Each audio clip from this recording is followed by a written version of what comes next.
Hey guys, welcome back. Hope your guys' Friday was good. There wasn't a lot to talk about yesterday, so just didn't make a video. So let's just get right into the news, shall we? Alright, so there's going to be 1 day PlayStation Plus extensions given out. It starts on January 15th, so yesterday. You have to redeem it by March 31st. I thought it was going to be a 5 day extension, but then again, the PlayStation Plus was only out for 10 hours, so there's no point to give them 5 days. But it would be nice on Sony's part for how many maintenance updates they have going on. And Sony said, "Thank you for your patience during the service interruption." And pretty much, they don't know if they're going to give out offers to PlayStation Now owners or like PlayStation TV, like video rental services and crap. They don't know if they're going to give stuff to them either. But you know, 1 day is all right, but it would have been nicer on Sony's part to give out, you know, just 5 day ones instead of 1 day. I mean, I realize it only was out for like 10 hours, but regardless, that's still I don't know. Whatever. Just make sure you guys had an active PlayStation Plus membership by January 4th. That's when the outage was or whatever. Otherwise, you won't be getting that 1 day extension. And yeah, so moving on. So I thought this was pretty stupid from like originally, but actually it's not a bad not a bad move on EA's part. So EA's Vault is going to be free for Xbox Gold members next week, and I do have the month free trial of Xbox Gold, so I'm more than likely going to be buying Xbox Live Gold or whatever, because you just get a lot more. I mean, I feel like you do. Maybe I'm wrong on that, but you do. So it's $5 a month or $30 a year if you guys didn't know, and it provides early playtime with brand new games from EA and 10% off EA purchases on the Xbox One, and it's with the Xbox One backwards compatibility function, and yeah, it's going to be from January 19th to January 24th for gold people, obviously. It's going to be 14 games. It's going to be Battlefield Hardline, Dragon Age Inquisition. I actually wanted to try Dragon Age Inquisition. That's probably the main one that I wanted to try. I mean, I heard good things about it. Titanfall, Battlefield 4, Garden Warfare. Don't care about Garden Warfare. I wanted to try Battlefield 4 as well. NBA Live 15, Madden 15, NHL 15, FIFA 15, and FIFA 14.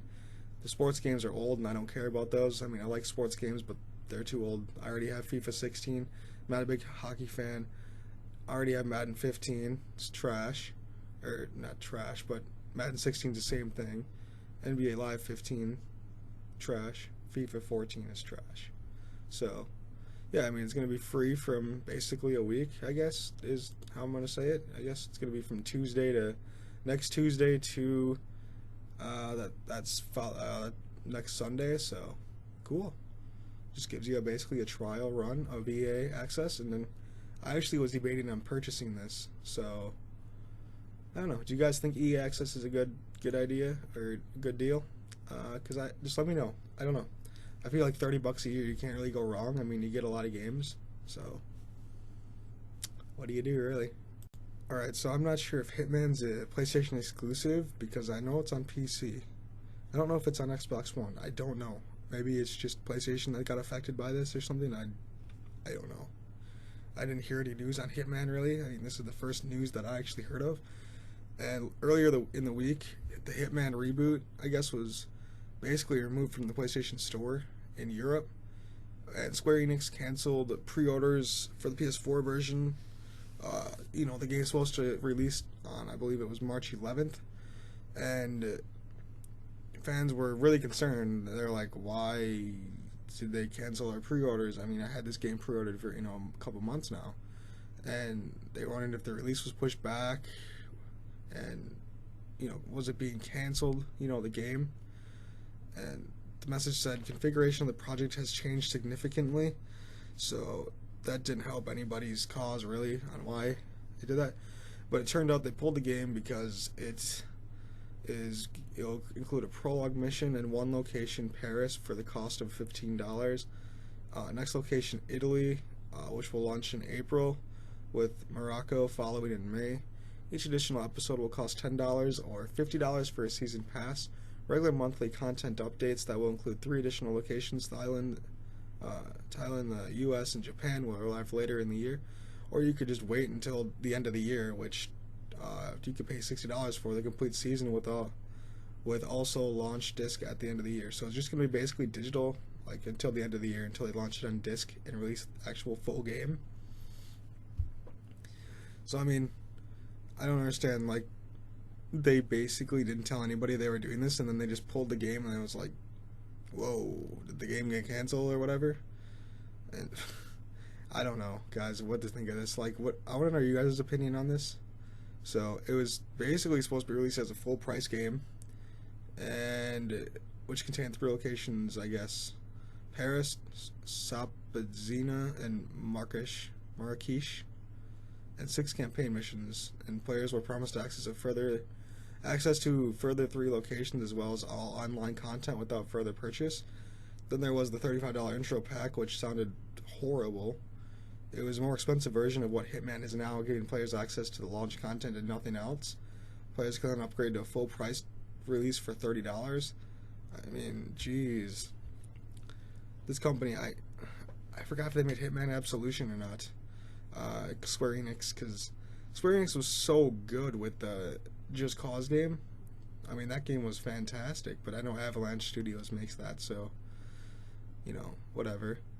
I mean, I honestly like the Hitman games. I mean, Hitman Absolution was pretty good. I bought it on the Steam one day, like a couple years ago, I think it was, and I hardly ever played it. I mean, the time that I did play it, I thought it was pretty good, but yeah, I don't know why they have to move to these episodic games, really. To me, it just doesn't make any sense. I mean, it's basically you're milking the consumer for all it's worth. You know, oh, you want episode 1? Here you go, $15. Oh, you want episode 2? Oh, okay. Here's another, $15 or whatever I said, $10. It's just, why? Why would you do such a thing like that?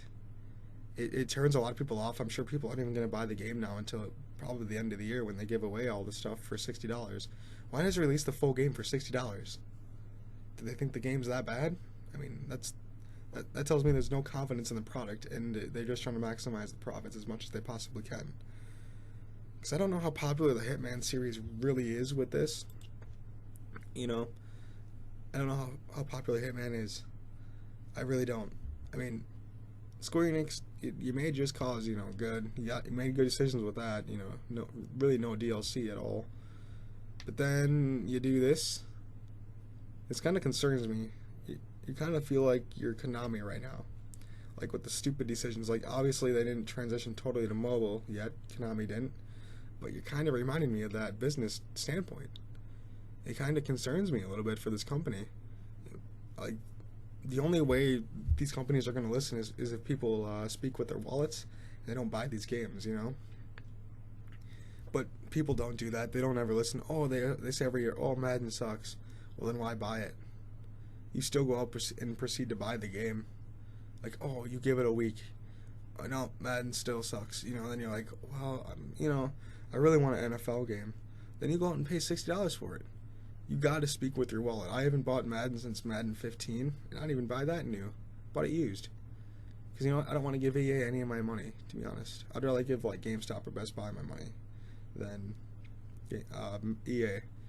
So, I mean, come on. Just, if you guys really don't want this to happen, just don't buy the game at all. And just do that, because honestly, that'll wake up the company and say, oh my god, we have 0 pre-orders. Well, pre-orders and sales, so... I mean, I don't know, really, to be honest with you guys. That's all I can tell you. Just speak with your wallet. If you guys truly don't like it, then don't buy the product. I'm not going to buy this game at all. I have no interest in it anymore. I hardly played the last Hitman. It was all right. It wasn't my type of game, really. But yeah, that's really all I want to talk about in this video. Let me know what you guys thought of this episodic transition with the Hitman game. Alright guys, make sure to like this video, comment, rate, and subscribe, and follow me on Twitch, Twitter, and Facebook. I will talk to you guys on Monday. By the way, before I go, I might be live streaming tonight. So if you guys want to tune in, it's going to be later tonight, probably about 8 or 9 o'clock Central Time. But if you guys want to tune in, I might do Forza 6, or I might do some Just Cause 3 on PS4. I don't know. Just follow me on Twitch. Follow me on Facebook to get updates. I'll try to post on Twitter as well. I hardly use my Twitter, to be honest with you guys. But just go. All right. See you guys. I'll talk to you guys probably later tonight then if you guys want to tune in. So, all right. See you guys. Have a good weekend.